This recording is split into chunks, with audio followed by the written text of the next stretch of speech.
Welcome to our channel. Today we how to manage affiliate networks with ShareASale step by step clearly. To begin managing affiliate networks with ShareASale, you first need to create an account. Visit the ShareASale website and click on the Sign Up button. Fill out the registration form with your personal and business information. Ensure you provide accurate details for verification purposes. After submitting your application, check your email for a confirmation link. Once confirmed, log in to your new ShareASale account. Next, familiarize yourself with the dashboard. Explore the different sections, such as Merchants, Reports, and Create Links. To find merchants to partner with, go to the Merchants tab. You can search for specific brands or browse through categories. Once you find a suitable merchant, click on their profile to view their details. Review their commission structure and terms of service carefully. If you're interested, apply to their affiliate program by clicking on the Join Program button. Wait for the merchant's approval, which can take some time.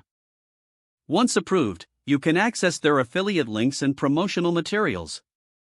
To promote your chosen merchant, navigate to the Links section. Here, you'll generate unique tracking links for their products. Copy these links to use them in your content.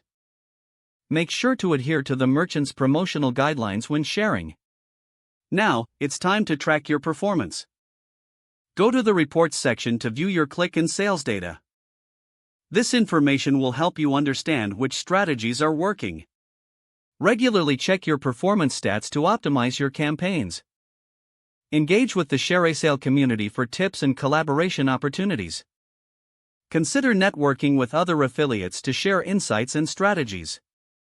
Finally, continuously test different promotional methods to maximize your earnings. Stay updated on industry trends to refine your approach over time. If the page does not load, refresh the browser or try again in a private or incognito window. Make sure you are using the correct email address, then retype it carefully to avoid small typos. Don't forget to like this video and subscribe to our channel for more step-by-step tech guides.